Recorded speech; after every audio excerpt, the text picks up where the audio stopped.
Hey everyone, and welcome to another episode of Stronger with Time. I'm your host, Tony Battaji.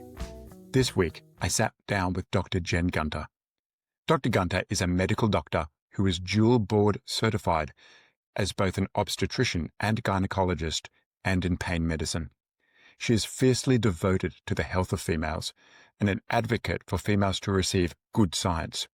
She devotes her time between seeing patients, promoting medical science for females, and combating the never-ending torrent of misinformation that targets females. In our conversation, we tackled the numerous myths that do the rounds on social media, the advice Dr. Gunter wishes more females knew, how to source reliable information on health and well-being for females, and so much more. I've never blushed as much as I have in a podcast as I did with Dr. Gunter, as I walked away knowing so much more about females and female health. Without further delay, please enjoy my conversation with the wonderful and humorous and very clever Dr. Jen Gunter. Dr. Jen Gunter, thank you for joining me. Thank you so much for having me. I'm excited for a number of reasons. I get to sit down with a real-world authority in females' health, and I get to say the word vagina, which I don't often get to say in public. We should all say the word vagina more. We will talk about this again and again. I originally connected with you because we both share the same passion for science and females' health and talking about what science has shown as opposed to the misinformation that's out there. What got you so into this space of being such a staunch advocate for females' health? Yeah, I mean, well, obviously, as an OBGYN, it's what I'm interested in my day job, if you will. But I began to notice an increase in misinformation in the office, people hearing things, people maybe making decisions, and you think like, where did you hear that? Where did that come from? And I was interested in that as a source of, because your patients aren't reading medical journals. I mean, some of them maybe, but where people were getting the source of information and what they were hearing, because it's a lot easier if you know in advance what people have been exposed to.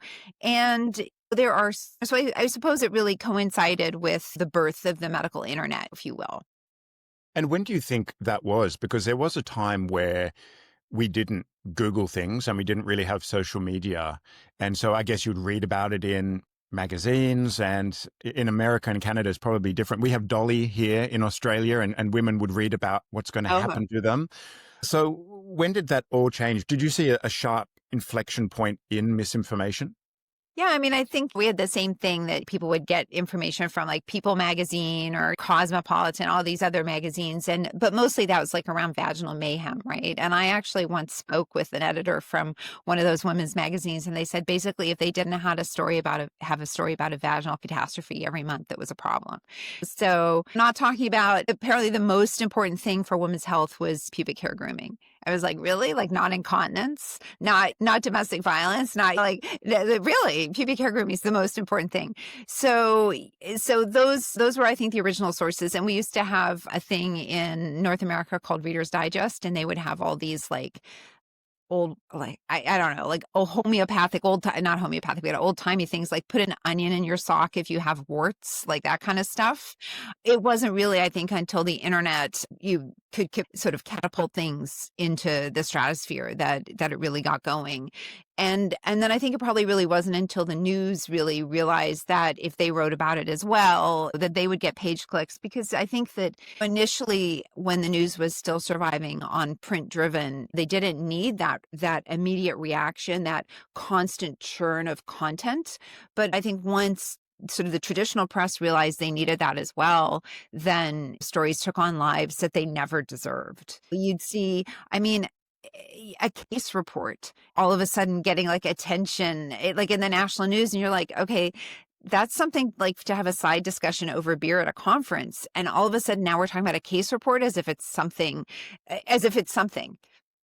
And that happens in the fitness industry too, because we get, oh, this is what worked for me. This is how I lost 5 kilos, or I gained muscle. And then suddenly on the internet, if you're a celebrity or an influencer, then that becomes the best thing. Whereas it must drive you bonkers when you just see this degree of information. Yeah, I mean, and it's really hard. And of course, celebrity culture impacts everybody. I imagine in the world of fitness, it's even more, but it's pretty big everywhere. And you have to realize, I always tell people, celebrities have the genetic lottery. I mean, that's why they're celebrities. They tend to have very specific genetics, or they have teams of people, or whatever. It's different. I would imagine. I don't know. I don't live that lifestyle. But to compare ourselves to celebrities, I imagine it's the same way people used to compare themselves to royalty like 100 years ago, or the queen is doing this. And, well, yeah, but she's queen. So I think that, yeah, it's a problem, and anecdotes become an issue, and everything's sold now with anecdotes. And it doesn't matter. I mean, in the United States, we have the FTC, the Federal Trade Commission, and health professionals aren't supposed to sell products with anecdotes, but they still do. And they're still all over websites. And hey, stories are powerful. We all grew up hearing stories. That's why we like to share stories. And whether it was 10,000 years ago around a fireplace or now, I think stories are powerful. So that's part of the problem. Anecdotes are powerful.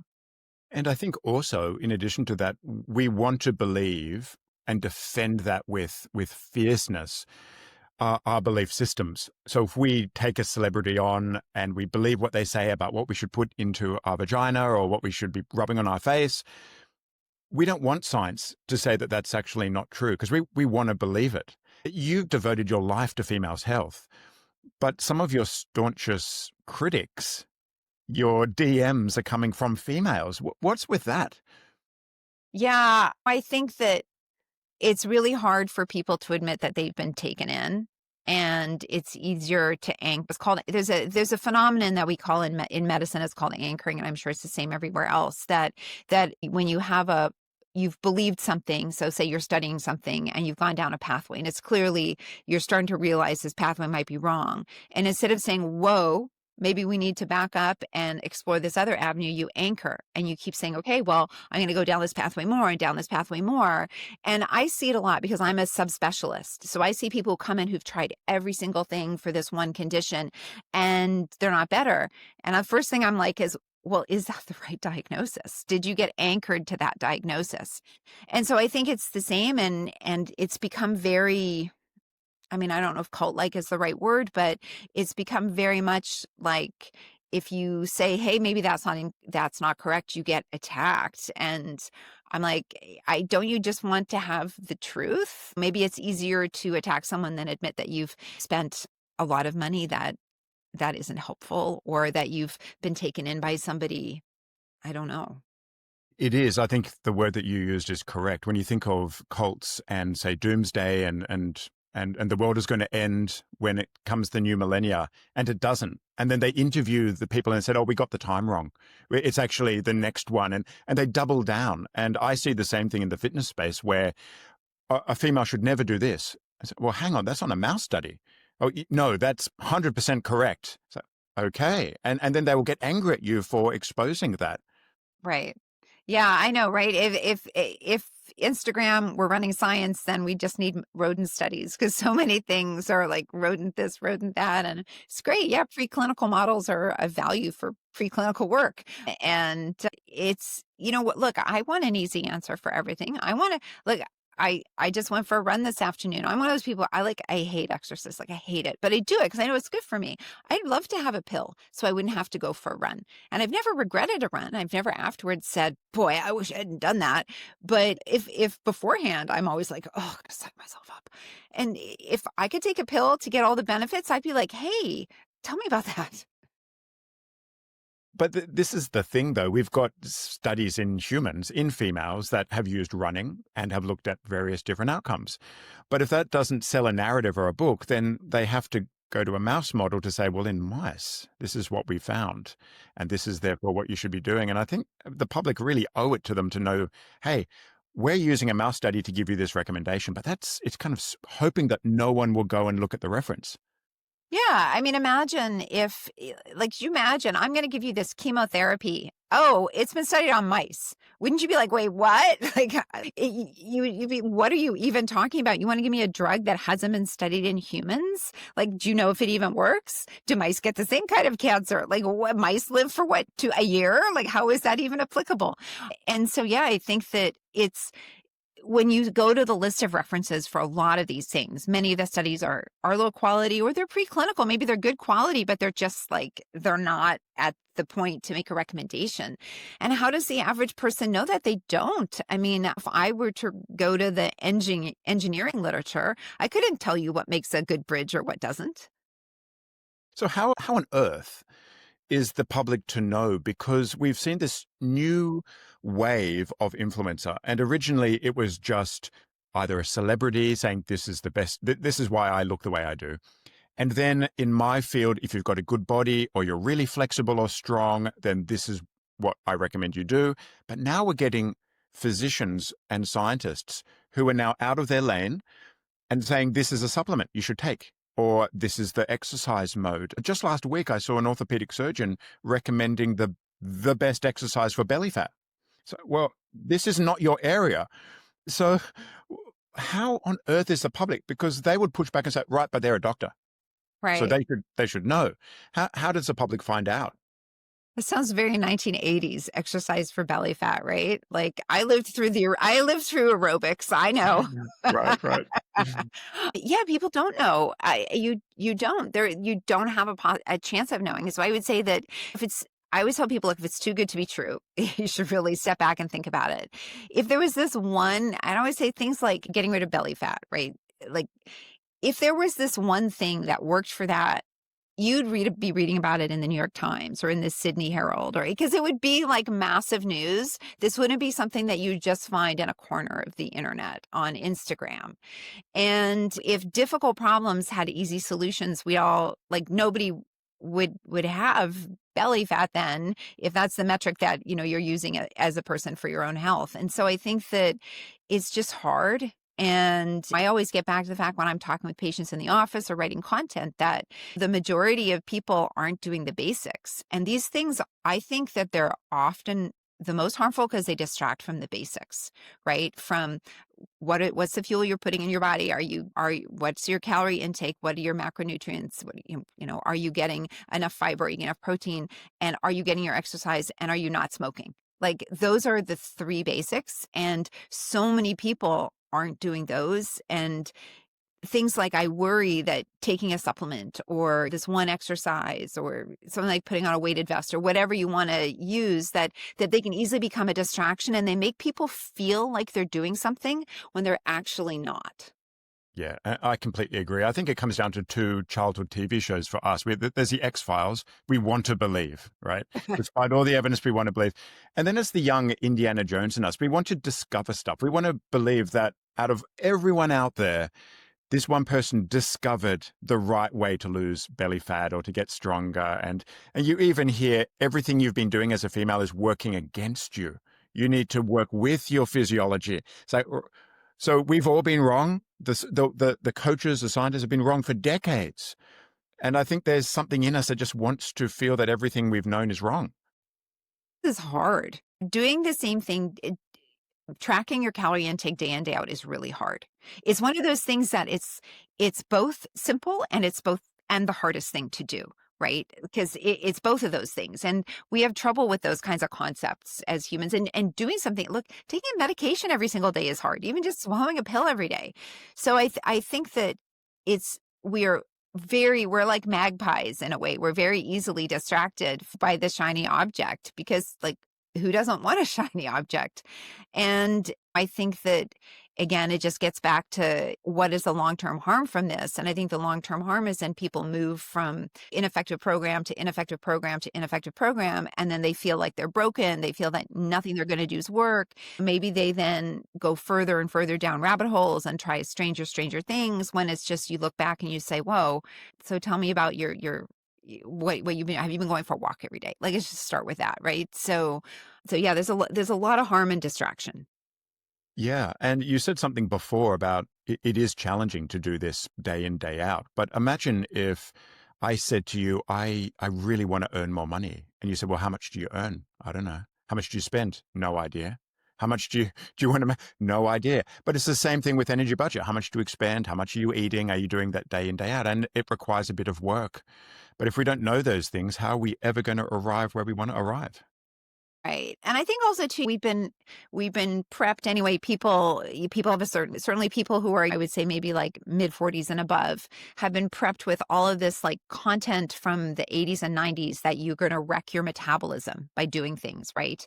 And that women are very metabolically different from men, like all of these things that would make it so seem a certain way. And the thing is that really discounts, I think, for a lot of women, especially like the mental load or the workload that they might have during the day. For example, both if you have two people in a household and both have jobs, but one person is also doing all the cooking and the cleaning and that, all of a sudden you don't have equal people. So it's very easy for one person maybe to see a different outcome with, for example, weight loss than another person when one person's basically doing two jobs.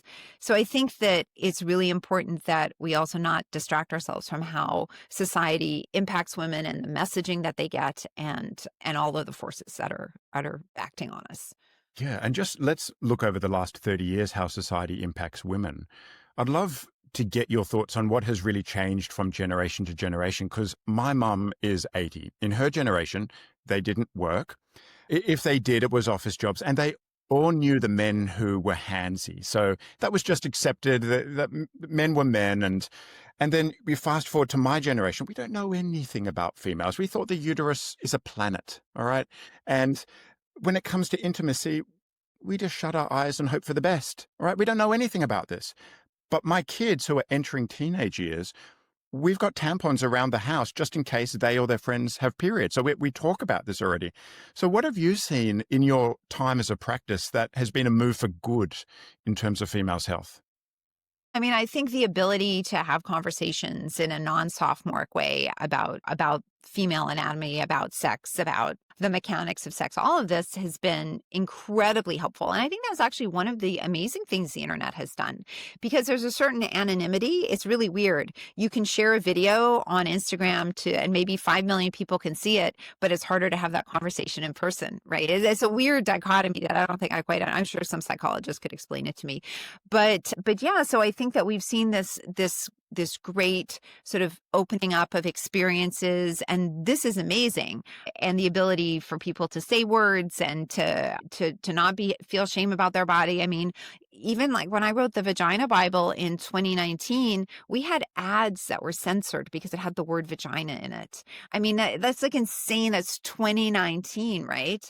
And I don't think that would be the same today. I hope it wouldn't be the same today. I don't know, but so I think that we've had this, I think, cultural reckoning that it's okay to say these words. It's okay to talk about sex. It's taken I think each generation has pushed it, and that's how progress happens.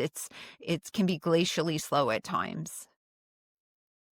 When I think about a lot of the myths, we're going to talk a lot about what females experience throughout their lifespan, and we're going to talk about that next. But speaking for a lot of males, we are hopelessly undereducated with anatomy, what goes on. A lot of us have had sisters, so we kind of work our way through this.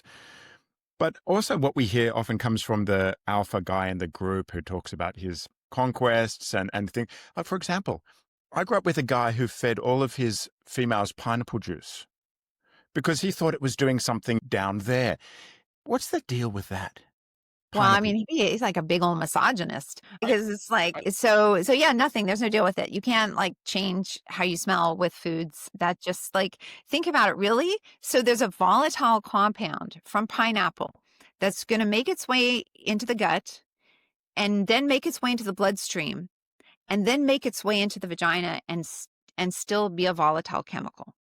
Right. so that doesn't Okay. happen. Okay. Yeah. And I'm like, and what chemical would that be? Tell me the name of Right. that chemical. Right. So yeah, so no, these things are all, and they're really misogynistic, because the implication is then that women smell, Right. right? And so I think it's really important to hold people accountable for that, which is why I'm very, very offended when I see all these companies that claim they're women owned and yet they're selling all these products for odor. And although I guess it's catching up for men, apparently now they're selling wipes for ball sweat or whatever. So it's it's not my professional interest, so I don't look, but I hear. Well, I've been in a male locker room, so maybe I'm just saying there could be a place for this. But one of my female clients was driving to work yesterday, and she said, I heard advertisement for vaginal probiotics. Yeah. And I thought this probably all just falls into the same world of is there something to do with this? Or I've heard you call the vagina a self-cleaning oven. I like that. So do we need to be inserting probiotics up No. there? Yeah. So here's the deal. I mean, everything is the medication. And the vagina is actually, like many things in our body, a very, I hate to use the word delicate, but a very intricate ecosystem that, like all ecosystems, whether it's the Amazon jungle or whether it's your vagina, it's very easy to upset an ecosystem, right? It's all these intricate interactions. So the problem is that these products are largely untested. And many of them don't contain what they claim, or they may contain different things. Sometimes they can be contaminated with other bacteria or fungi. Like, you don't know what you're putting in, because certainly in the United States, these things aren't regulated. I could literally scoop dirt from my backyard in the United States, put it in a gel capsule, and sell it as Dr. Gunter's probiotic vaginal supplement. And the only time like the FDA would get involved would be if somebody, which is the government regulatory agency, would get involved would be as if somebody actually, a bunch of people complained that they got sick, and then maybe they'd order it and maybe they investigate it, but they might just send me a warning letter.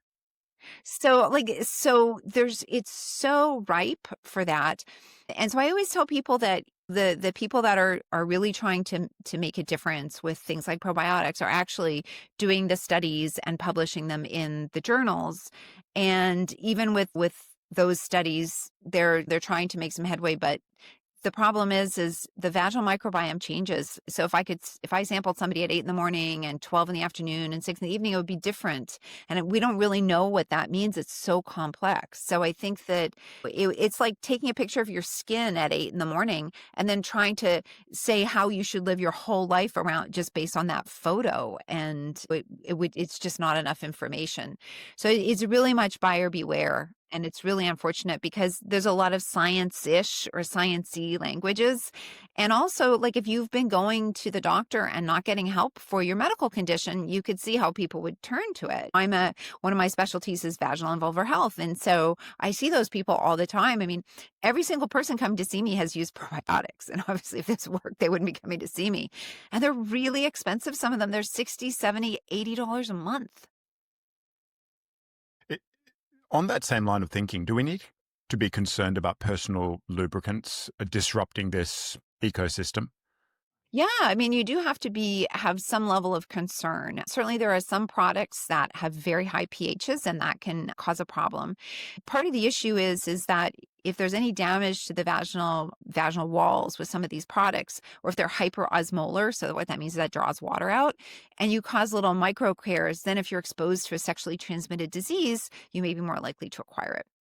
And so we also recommend there's certain ingredients in certain lubricants that can actually, kill good bacteria and things like that. So you need to be careful. I usually tell people that the silicone-based lubricants and the hyaluronic acid-based ones tend to be the most neutral, but there's several water-based ones. And so you want to pick a product that has the pH listed. So you want it to have a pH around 4.5. And so then it's in the right range. And ideally you want one that if it's water-based, lists its osmolality, which is the concentration of water molecules, and so you're using one that has you want a low osmolality. If you're using silicone, there's no water in it, so it's fine. It's really helpful. I've heard that bras can cause breast cancer. And now I'm a concern because if my chest gets any bigger, I'm going to wear a bro or a manzia, is what I Right. prefer to call it. So do I need to be concerned about breast cancer? Yeah. Isn't that just such an awful, awful myth? Right. Imagine being the person to come up with that and thinking, "Oh, I'm going to scare women about breast cancer and make them feel bad that they gave it to themselves." Yeah, that's one of these like old myths that has been studied and disproven. And the whole idea, like, again, many of these things, if you actually think about the so-called pathophysiology, like the mechanisms behind it, you're like, really? So really the bra is restricting the flow of lymphatics. Have you ever worn a bra? Because if it's that tight, like you're talking about a chest binder then, not a bra. That would be different things. And really? So it doesn't make any sense, but no, it doesn't. And I just think that the fact that, people would use would share that is really disturbing. Oh, it's a conspiracy theory, right? So, it's something that whatever big lingerie is hiding from you. And I think that one thing I think people really need to know is that there's such a huge issue in sort of this alternative medicine world with exposure to conspiracy theories, right? This all what they are keeping from you, whether they're keeping the belly fat blasting diet from you, whether they're keeping the secret to massive muscles, whether they're keeping the secret to vaginal health from you, or they're keeping the secret about bras. That's a conspiracy theory, right? Somebody's keeping something from you. And there's data to show that the more conspiracy theories someone believes, the more likely they are to buy a supplement. Interesting. Interesting. There's a lot of fear-based marketing towards women, full stop, whether it's bras and cancer or the type of exercise you should do or the hormone you should take. It's very fear-driven. Do you experience the same phenomena in your field? Yeah, I think that fear sells. I think we all rubberneck. We go down the highway and there's an accident. I think that fear is like this primal thing for us, right? We're all because it's all self-preservation. And I think that nothing gets more attention than fear about the reproductive tract and fear about the breasts. And I think that's part of deep-seated patriarchy, because basically you're saying like that women are there to breed and you reproduce, right? Like like that's your purpose. And I think it's if your mother grew up in that world and her mother grew up in that world and her mother grew up in that world. And since the beginning of time, if that's how it's been, it's very difficult. We've all been steeping in it for so long. Because I've thought a lot about it. It's really fascinating. There was a meta-analysis published a little while ago about Viagra and those kind of drugs, phosphodiesterase inhibitors. And they're associated with a risk of blindness. And the risk of blindness it's about the same as the risk of osteonecrosis with some of the medications for bone health for women. And of course, everybody's heard about that the osteoporosis medications are dangerous. And nobody's heard about this thing about Viagra. And if you actually go look on journals, they have the altimetric score, which tell you like how popular they are. Like nobody was interested in the Viagra study, like nobody. And it's just fascinating, what gets our attention and what doesn't. And I just think that we all need to be very mindful consumers, because each time you click on a story, you're telling that website that more of that is what's good. And that's why you like watching Shark Attack videos, apparently. Oh, yeah. It's terrible. The problem is the algorithm knows. The algorithm is creepy, and the algorithm knows what scares you, and it knows like how many seconds you stay on something. And I have like a primal fear of sharks. I saw Jaws when I was like in grade 5 or 6 or whatever. And I can go in a lake for the whole summer. It's very like, obviously there's a lot of sharks in lakes in Canada. Yeah, lakes that freeze over all winter, right? Yeah, it's a big shark population there. And it's so visceral for me. I'm so scared of it. And I know I know I'm far more likely to get injured in many other ways, but somehow whatever happens when I'm scrolling through on social media, if there's one shark attack video, then all of a sudden that's all I see. And I'm like, how does it know? But it does. It's really creepy.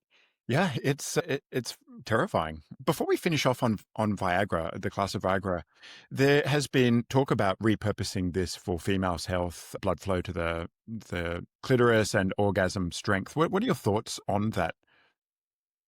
I think that the data is pretty low quality. So yeah. So I think the data is pretty low quality. And hopefully the thing that I would tell people is that if you're having issues with a change in orgasm strength over time, then you just get pelvic floor physical therapist and work on your pelvic floor muscles. That would probably be the best thing to start with. But yeah, the studies, I don't think they're particularly convincing. There's all these like compounded concoctions people can use. The data is, again, low quality.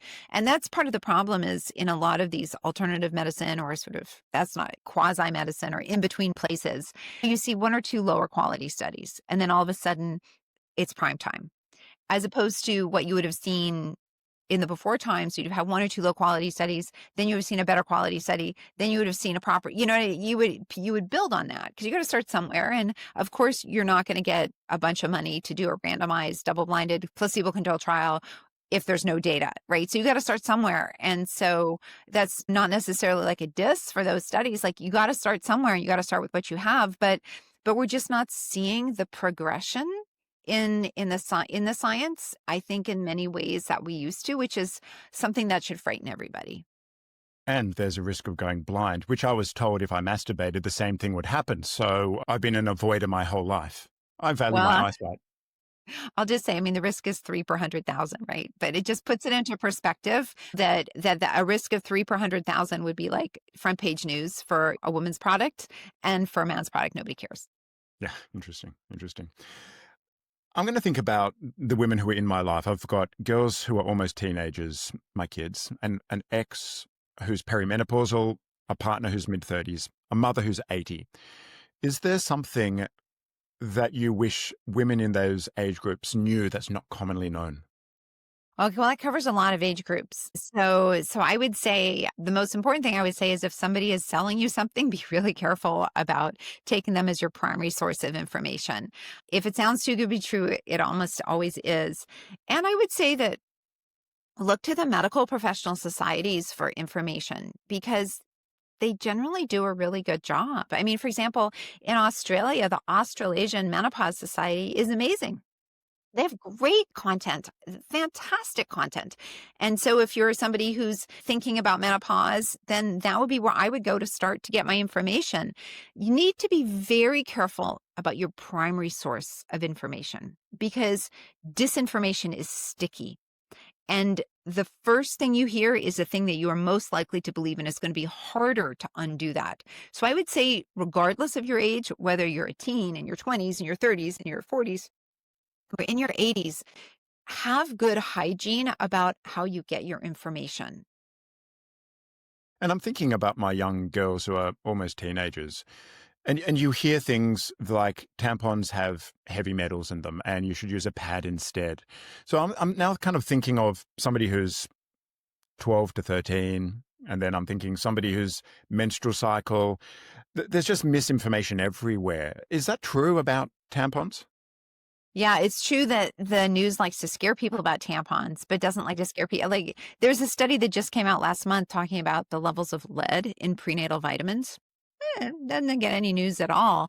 But lead in a tampon that's extracted in a way that is not like whatever, they raise the temperature 180 degrees and dissolve it in nitric acid, right?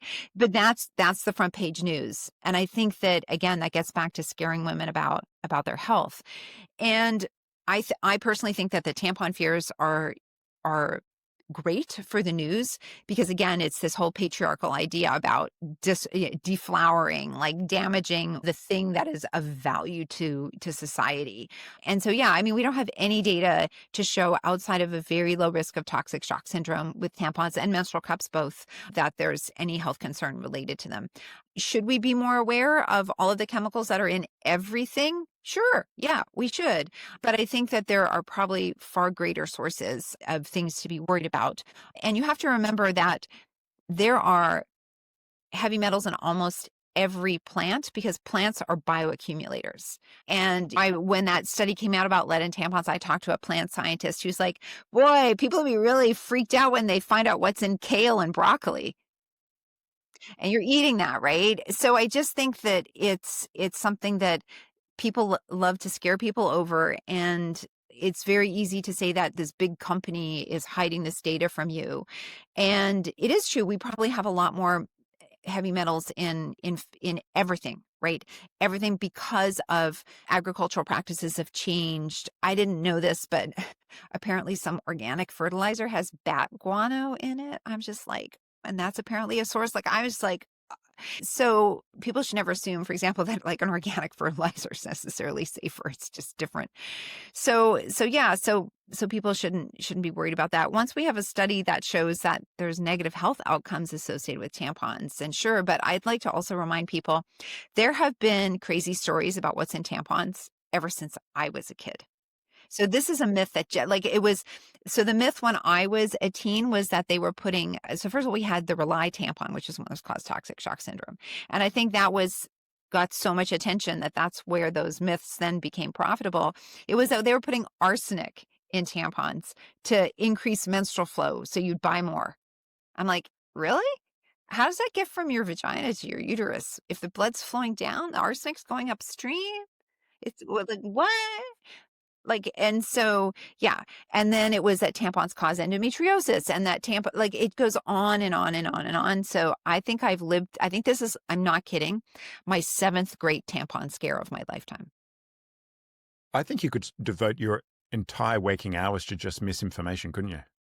But yeah, I mean, it gets a bit, it gets a bit much at times, but then I get people thanking me or saying that I write a lot about supplements. And I had this guy send me a message on Instagram saying that he was actually taking one of the supplements I'd written about. He was kind of feeling unwell. His doctor had brushed him off. He did a Google search and he was like almost in liver failure, probably related to the supplement. And he only asked to have his liver tested because of something I'd written online. So Interesting. Where is most of the misinformation found for females now? Is it podcasts, big platform podcasts? Is it social media still, books? Where do you see it the most? all of the above. Yeah. I would say that in general, print is getting better at who they're asking and they're getting multiple sources. So I would say that back in the day, women's magazines, I think they would just ask one person and the crazier the answer, the better. But I think that they're generally getting better. I would say that yeah, it depends on how you get your information. You can go to a library and get an amazing book on women's health, and you can get a terrible one. You can go to Instagram and get great information and get disinformation. You can go to your doctor and get great information and disinformation. So I think it's kind of everywhere. Same with podcasts, and part of the problem I think with reels especially is these clips come across our feed, so less so than a static post, and they really draw you in. And that's the whole thing with an influencer, is they have influence, and you trust them and you think that it's almost like they're your friend or your girlfriend telling you something, and they're not. Do you think that it's primarily innocent? They just don't know. It worked for them, so everyone should have the same results. Or do you think that in the case of, say, doctors and scientists, when they are saying misinformation, that they know better, but they just want to profit from it? Do you see it being both, or is it one or the other?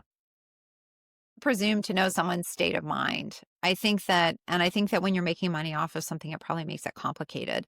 So I don't know. I just don't know I don't think I have an answer. I'm not, yeah, I don't think I'd have an answer for it. I mean, I will say that, what came out, with the I don't Alex Jones trial. He's this awful shock jock here who was promoted conspiracy theories and who had also sold supplements, which were like, somebody described it as goop for men. The supplements like metabolism booster and whatever cut things. And it came out in the court, in the transcripts, because he was sued for spreading these for the lies. And when he leaned into the conspiracy theories about Sandy Hook, they actually saw the sales and supplements spike. And they saw it each time. And so you start to think, well, if people are making money and you're getting that kind of positive feedback in sales or attention, or how much does that factor in? I don't know the answer. Yeah, and sometimes I get that you're just not familiar with the literature. So when you see doctors doing chin-ups with weighted vests on and bands, they could just take the vest off, right, and do the chin-up. Or supplements. Let's talk about supplements with turmeric designed specifically for women, and they give references. So you assume that they've read the references.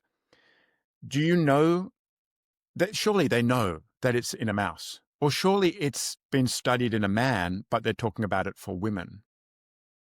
I don't know. Because I don't have a lock into that mindset. I don't think I could presume to understand what motivates people to sell products and to sell supplements. I think that in the cases where they are indicated, I'm always wanting to find my patients the lowest cost safe alternatives.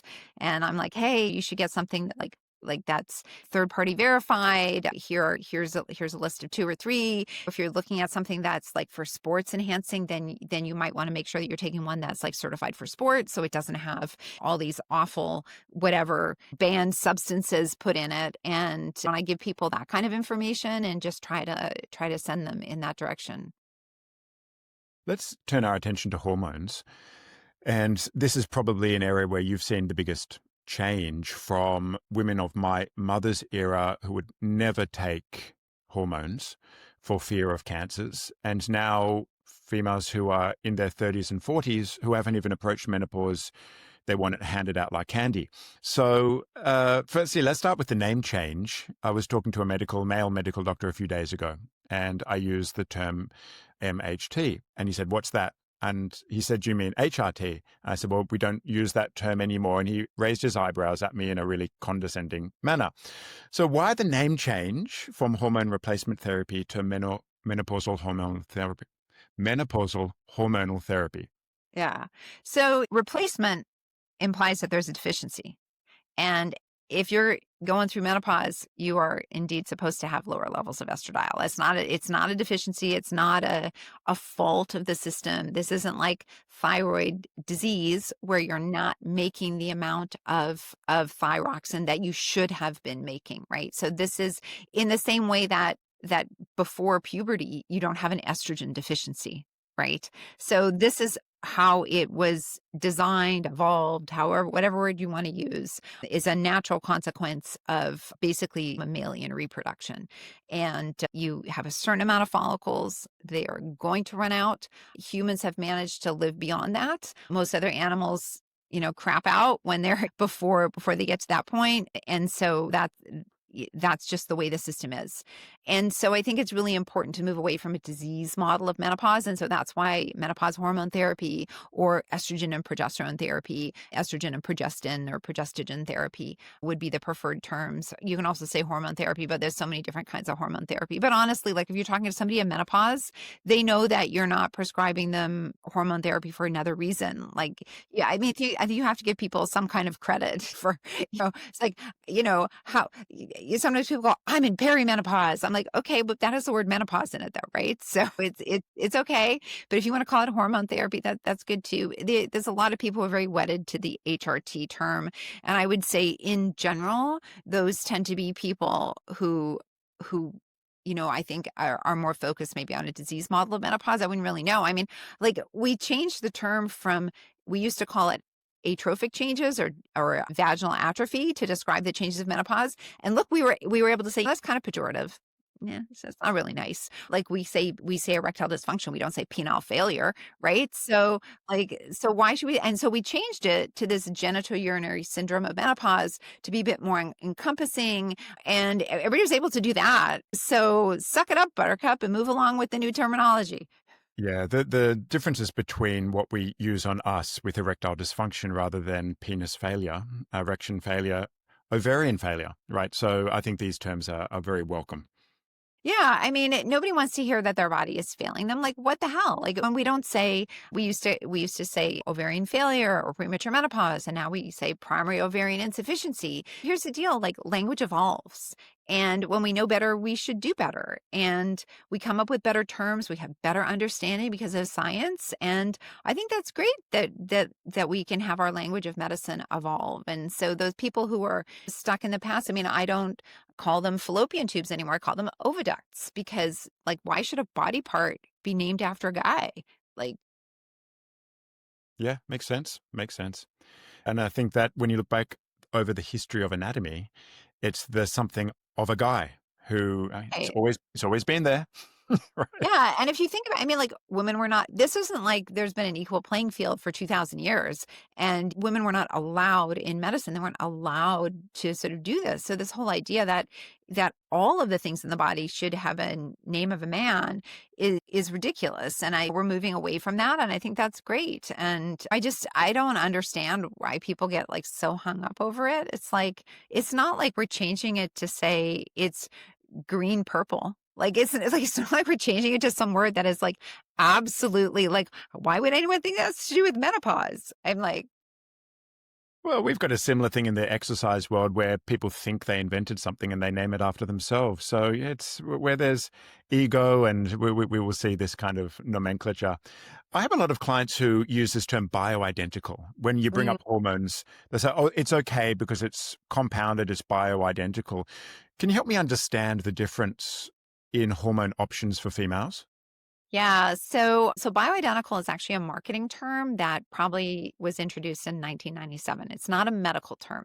It's sort of it's kind of like wormed its way in, but part of the problem is it was originally introduced to describe compounded hormones that included 3 different types of estrogen that were only available at a compounding pharmacy that were then followed with hormone levels. And that's why people get so confused about it today, because some people think it means compounded. Some people think it means something else. Some people think that because it's bioidentical, that it is completely safe. And I would say that I can give you a massive dose of epinephrine. Epinephrine is made by your body, and I'm sure I could probably kill you if I gave you enough epinephrine, right? I could probably give you enough. So just because your body makes something doesn't mean that it is safe. Once we're giving it as a pharmaceutical, then it needs to be tested as a pharmaceutical. And so how I would say that in modern medicine, we're sort of using the term bioidentical now is really ridiculous in many ways, because bioidentical estradiol is estradiol. Like, it's in the name. If I'm giving you pharmaceutical estradiol, it has to be the same as what your body makes, because your body makes estradiol. Like, that's the chemical formula for estradiol. It doesn't change whether it's bioidentical or not. So that's the whole thing, is that it's one of these what we call God terms in rhetoric that is used to imply safety and benefit where none exists. I mean, there are times when a synthetic hormone is preferred. There are times when a natural hormone, so Premarin, conjugated equine estrogens, is the only natural hormone that's available, because we don't give people human estradiol, right? Like, we give them estradiol that's made by semi-synthesis in a lab. So this term really means nothing, but it has unfortunately taken on this broader meaning. So when I see someone, I'm like, what do you mean? And the reason that we start with estradiol as kind of the general starting estrogen is not because it's bioidentical, is because we can give it in transdermal form, and we believe that transdermal has the lowest risk. So this has nothing to do with, it's transdermal and it's safer. And with progesterone is got this pharmaceutical progesterone. So I would say when people hear bioidentical, they should think in their head pharmaceutical. That's what that means. And so if we're going to give pharmaceutical progesterone, that might be preferable for some people, because it has, we believe, based on observational studies, it has the lowest risk of breast cancer. However, there are synthetic progestins, which are progesterone-like drugs, and there are times when they are preferable. They are better at preventing against endometrial cancer. So they might be preferable for somebody. If you want to have a hormone IUD as part of your progestin because you need contraception or because you just like that, that's a progestin. And then there's beta-doxyphene, which we use combined with Premarin as a form of menopause hormone therapy. And that's a completely synthetic molecule. So people should not get hung up on those terms. And it's really hard because it's the marketing. I never use them when I prescribe. So I'm able to just say everything to a patient without it. And at the end, I'll say, you might have heard this term. This is what this means. But they're generally marketing terms, and people should understand that. How do you know how much to prescribe? Are you just going on numbers? Do you go on symptoms? Whether you're looking at estrogen, progesterone, even testosterone, how do you go about prescribing it? So testosterone is not part of menopause hormone therapy. That's a pharmaceutical treatment for low libido. And so there is no good data to support it for muscle mass, prevention of sarcopenia, all this kind of stuff. It will build muscle when you start to get into the almost male range. But if you're trying to keep it in the female range, you're not going to see that. We have studies on that. So, and so with estrogen, we know that the majority of people do very well with kind of an equivalent of a 50 microgram patch or 1 milligram oral, or 0.625 of Premarin. Those are all kind of equivalent. And it just depends. If somebody has always had a lot of side effects with hormones, then we might start with the lower dose. If you have somebody who's younger and gone through menopause maybe at 43, and there are a lot of symptoms, and we might start with a higher dose. And a lot of it's talking about with patients. If somebody is needing birth control, then that might change. We might say, well, why don't we put you on a birth control pill? Because in the menopause transition, your hormones can actually be all over the place, and people can have this thing called loop ovulation. So your ovary starts to make follicles, and then it doesn't quite get all the way, and then it makes another one. And so then what happens is you have these super high levels of estrogen coming out. And this is why people can have such bad symptoms in the menopause transition, because they're going actually from super physiologic levels down, and giving more estrogen in the form of menopause hormone therapy on top of that actually can often make people feel worse and make their bleeding worse. So sometimes the birth control is better, because what that does is shuts down ovulation, so you don't get those massive excursions. So it just depends. It depends on lots of things. It depends how intolerant somebody might be of bleeding. It depends on their risk of endometrial cancer. It depends the type of hormone we choose also is going to depend on maybe their personal risk of breast cancer, their other medical health conditions. So somebody at higher risk for cardiovascular disease, we're going to want to stay with a transdermal. So it depends on a lot of different things. But it does not depend on hormone levels. And anybody who is managing your menopause hormone therapy based on hormone levels is not following what would be recognized by me or other people as evidence-based medicine. Estradiol levels are incredibly unpredictable. They can change multiple times during the day. If you're not using the appropriate equipment, then you can get artificial results. But you have to remember estradiol, there's another estrogen called estrone, and it interconverts with estrone multiple times throughout the day. You kind of think about estrone as almost like an estrogen bank. And so it's having this interconversion. And so that's why your levels can vary, even on hormone therapy. And also, it's what's happening inside the cell that matters, and it's how well the estrogen is binding with the cell. And we don't have data to tell us that. So it's really based on symptoms. So, in other words, if you're in your 40s and you're routinely having your reproductive hormones measured, you're not looking at a trend and thinking, well, we're going down, so let's start therapy. No, I would consider that bad medicine.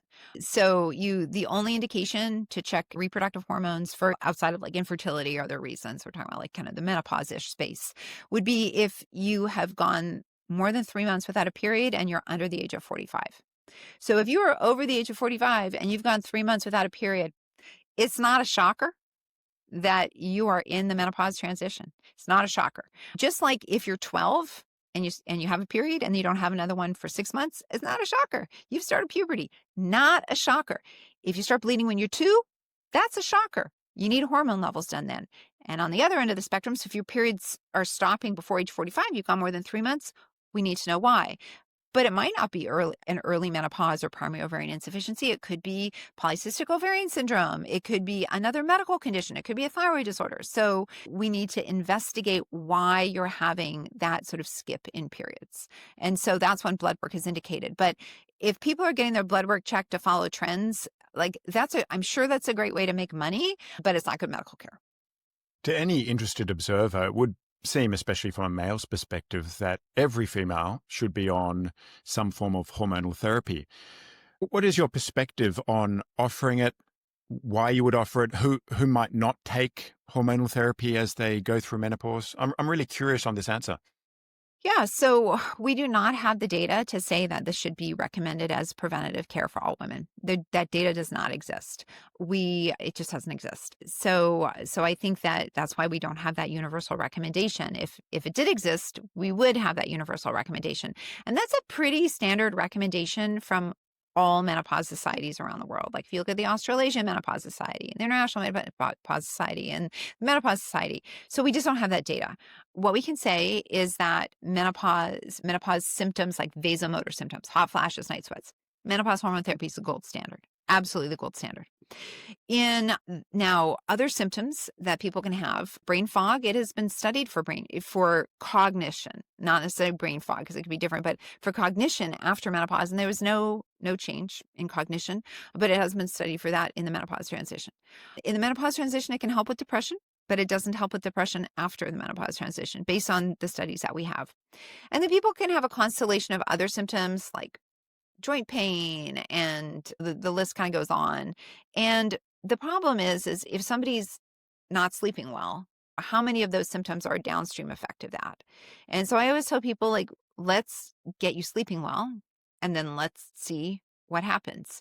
Admittedly, a lot of these things aren't well studied. Like, for example, people will say, oh, menopause hormone therapy is amazing for joint pain, but we don't really have great studies. And if you look at the few studies that tracked joint pain, it was like, I mean, I'm pulling these numbers out of a hat because I don't remember them specifically, but they're in this ballpark. Like 60% of women who took hormones had relief of hot flashes versus 50% who didn't. So it's like, okay, like, so maybe for some people, but like not not like amazing. Is it worth to try? Sure. Should we be making Instagram videos saying this is the greatest thing in the world? I wouldn't.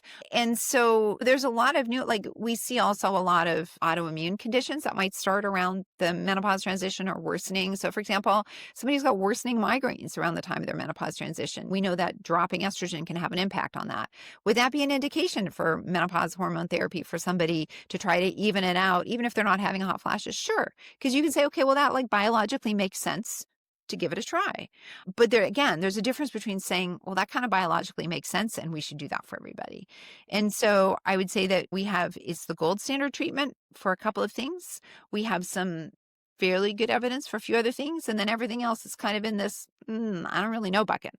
And part of the problem is, it's easy to oversell something, and there's a massive placebo effect with hormone therapy.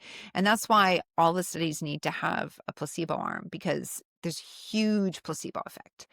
And so the thing that I would encourage people to be wary of is that if you've been oversold menopause hormone therapy as fixing everything in your life, and you start it, and you may well have a placebo response, because like 37 to 44% of people do, right? You're just human. That's a human response. Then in 3 months, when you're not feeling well again, what we sometimes see is then an escalation of dose. And then 3 months later, and then all of a sudden we see people on these massive doses of hormones, and they can get something called tachyphylaxis from that, meaning that they have to keep increasing and increasing the doses to get the benefit. And it can be very hard to get them off. So you have to kind of be mindful, like what's a robust trial and what's reasonable to try and say, like, hey, yeah, it's worthwhile trying and see, and then let's report back, and you can tell me, did this make a big difference? Better yes, better no, and then go from there, while also working on the basics, because less than 10% of women I think it was in SWAN, the study of women's health across the nation, were doing the things that are what we talked about earlier as the basics. So following a heart healthy diet, getting the amount of aerobic exercise and resistance training, and not smoking, right? Right. Yeah. And it comes back down to those basics. Back to what you said before, the most commonly asked question I have by women is, how can I improve my sleep? And will the brain fog disappear post-menopause? Is that something very similar to what you get in your patient cohort? So I think I would say, yeah. I mean, I actually get fewer complaints of brain fog, but also different populations and things like that. And so from a brain fog perspective, it absolutely goes away. And what I always say to reassure women is that women's subjective experiences are often worse than how they do objectively on testing. So the deficits are really quite small. So I also think it's really important to encourage people to think about, like, what else is going on in their life. So if you're 47 and you're working a full-time job and you're also responsible for your household, and it's you who's also working on the college essays for your kids, right? So now you basically have 3 jobs. Like, there's only so much mental load a person can take. So I just think it's also always the time to sit back and say, like, what else is going on? Again, lack of sleep. And I think that one of the biggest mistakes that I see is people thinking that hormone therapy is going to solve sleep. It will improve your hot flashes, and that might help with you waking up. But people can have disordered sleep for lots of other reasons. And I would encourage people that one of the most effective treatments for insomnia is cognitive behavioral therapy for insomnia. It is really the first line therapy, and it's highly effective. And also, many people might need to be screened for sleep apnea. There's other sleep disorders, restless leg syndrome, which can be associated with iron deficiency. And I think up to 40% of women in the menopause transition can be iron deficient, or 30%. So there's other things to look at. And it's always important to say, like, okay, well, maybe it's menopause, but maybe it's also something else. And we do women a disservice when we say, well, it's all just menopause. But I'm seeing somebody and they're like, oh my God, I'm like waking up 8 times at night, soaked in sweat and kicking off the sheets. Well, it's pretty hard to know if they got sleep apnea or not, because they're waking up all the time. Although I'm still going to ask them the questions. But if we're putting them on hormones and all of a sudden they're not waking up, they're not hot, but they're still waking up, then I'm like, okay, well, we might need to bring in another specialist to try to figure out what's going on. Is it ever too late to start hormonal therapy? Let's say you went through menopause, you did it without any hormones, but now you're in your 60s and you're, I don't know, concerned about bone, but have read a lot about it. I get asked by people mid-60s who've never taken hormones, is it too late to start? Yeah, so it depends, but mostly yes. So 60 is kind of our cutoff, but it's a bit arbitrary. Most of that's based on WHI data, Women's Health Initiative, which showed that starting estrogen later was associated with a greater risk of cardiovascular disease and a greater risk of dementia. So if somebody is like 62 and they went through menopause when they're 56 and now they're just having hot flashes, am I going to say because they're 62? Like, no, like, but they also have something that I know menopause hormone therapy is going to treat. So, and while it is true that estrogen is very protective for bone and for people at high risk, that's a good thing to be on. If you have somebody coming to you who's 65, then you may be increasing the risk of dementia by giving them that medication. And there are many other medications for osteoporosis prevention as well. And I think it's really important to also point out that lots of people don't feel good on hormones. So my practice is made up of a lot of people who have had problems on hormones or who can't take them for medical reasons. And it's really important for us to always point out that there are many other things that can be done as well. So for bone health, there are other medications for osteoporosis prevention. And so I just think it's really important that people don't get kind of swept up in the hormones treat everything, because this is what it was like in the early 90s when I was in practice. We were putting 80-year-olds on menopause hormone therapy, right? And so we don't have the data to support that. And so I think it's really important that we not falsely label it as a panacea and we look at it as a pharmaceutical therapy that's for many women a great pharmaceutical therapy, but there's also lots of women who do fine without it, and it can cause bleeding, it can cause other issues. Some people feel terrible on it. And so I think it's really important that as this discussion becomes more and more, that we are more grounded in reality. We don't oversell a treatment, and we also leave space for people who can't or don't want to take it. And if you are on it, do you have to stay on it for the rest of your life? No, I mean, No. so the average duration of hot flash is about 7 years. And so it just depends. It depends, why is somebody on it? What's their family history? We're learning more and more about, we don't have good long-term data. So we don't have data to say what's it like to be on for 20 years and your risk of dementia, for example. And for people who say that it's beneficial, I would point out that there's at least 4 observational studies that show that it's not that there could be a slight increased risk of dementia with long-term use. And I maybe freak out about that listening to it. But it's just important that we say, look, we have to be honest when we don't have good data.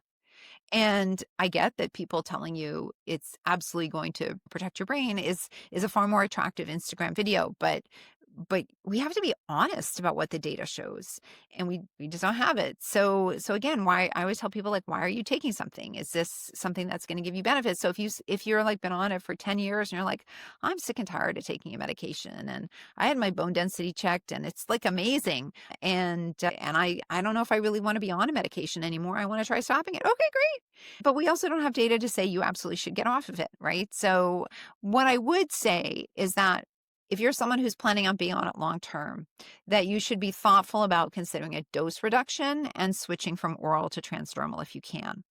Because oral therapy is associated with an increased risk of blood clots. And your risk of blood clots increases based on your age, right? So your risk of having blood clot at 80 is much higher than your risk of blood clots when you were 60. And so those are just kind of some things to think about. Is it essential to switch? No. But those are some things to think about. Also, the dose that you're going to need to maintain relief from hot flashes at 65 is unlikely to be the dose you might have needed when you were 48. And so I think that I'm one of those people who's always like, hey, you've been on this higher end dose for 5 years. Why don't we see about trying to step you down a little bit? Let's see if we can, because don't you always want to be on the lowest effective dose of a medication? And because I see a lot of people, one of the things that I see a lot of complications for people who develop yeast infections from being on estrogen. So estrogen increases your risk of yeast infections. So how can we reduce your doses so we can actually treat your yeast, but it's not going to keep coming back? And so I do a lot of that. And so I just think it's important when we're thinking about like long-term use, how can we kind of sneak down your dose? Because we know the equivalent of a 25 microgram patch, which is a pretty little bit of estrogen, which is equivalent to 0.5 milligram of estradiol orally, is enough to protect your bones. It really is. So why not try to get down to the lowest dose possible and still just like, I mean, everybody would want to be on the lowest dose of their blood pressure medication, right? Well, you've been very gracious with your time. I just have one last personal question. Your skin is great. Mine is not. Is that because you've got estrogen in your facial cream? What's the deal No. with wrinkles? No, in fact, yeah, I have great genetics. So my mother smoked like a chimney. I'm not kidding. Everybody in my family did both sides. You can't kill them. They're these old British stock. My parents are from England. Everybody's like shot in the war and gassed and bombed and smoked and you can't kill them. I had TB, everything. Yeah, my mom's skin was amazing up until when she was 86 and then died from a smoking related. Well, she got osteoporosis from probably all her smoking. Yeah, so no, I mean, I think that people see this everywhere all over the internet, estrogen face cream. This was a thing in the 70s. I actually have a jar of Avon's estrogen face cream, and everything that's old is new again. So what I would tell people is the KEEP study, which was a randomized double-blinded study of menopause hormone therapy, there was no change in skin. Now, it was a lower dose, it was 50 microgram patch, I think. So one possibility is maybe the dose wasn't enough, but there was no difference between placebo with estrogen versus the menopause hormone therapy. So yeah, I mean, in a lab, estrogen can do some good things for the skin, but also in a lab, maybe estrogen doesn't do some good things for the skin. For example, it's associated with melasma, which is some pigmentation changes. And there's this big push to use either your vaginal estrogen on your face or this compounded estriol. And I would just caution people that compounding pharmacies, there are there aren't that many studies. It's like inadequately studied, but steroid hormones are really hard to compound, estrogen and progesterone. So are you getting the dose that you think? And I've seen some videos where people are putting pretty massive amounts on their skin. And I'm like, and so how much of that is being absorbed? We don't know. And these products are being advertised to women with breast cancer as being safe. They're being advertised like, oh, you don't need to take a medication to protect your uterus. And what's the cumulative estrogen exposure for if somebody's already on menopause hormone therapy, maybe already on vaginal estrogen? Now you're adding in a fair bit of topical estrogen. So we don't know. And I would just say that how many pharmaceuticals would you take if you just didn't know? And so yeah, I personally would not use it. I am very pharmacautious and very, very cautious about compounded medications from what I've read and seen with some of my own patients. So it's buyer beware. We do not have the kind of safety studies that we would like to have. And it was all over Instagram a couple of days ago. I'm sure it'll be all over Instagram by the time this comes out too. It just seems to come around and around. And this was a prominent, I think, cosmetic influencer or beauty influencer. And I saw 5 people talk about absolutely could potentially have been complications from absorbing estrogen. Never mind, there was a couple of people who said they got melasma from it. Someone saying they had breast tenderness. Several people saying that they'd had bleeding several months after starting it. So we just don't know. Could those be flukes? Sure, but we just don't have the data. So it's buyer beware.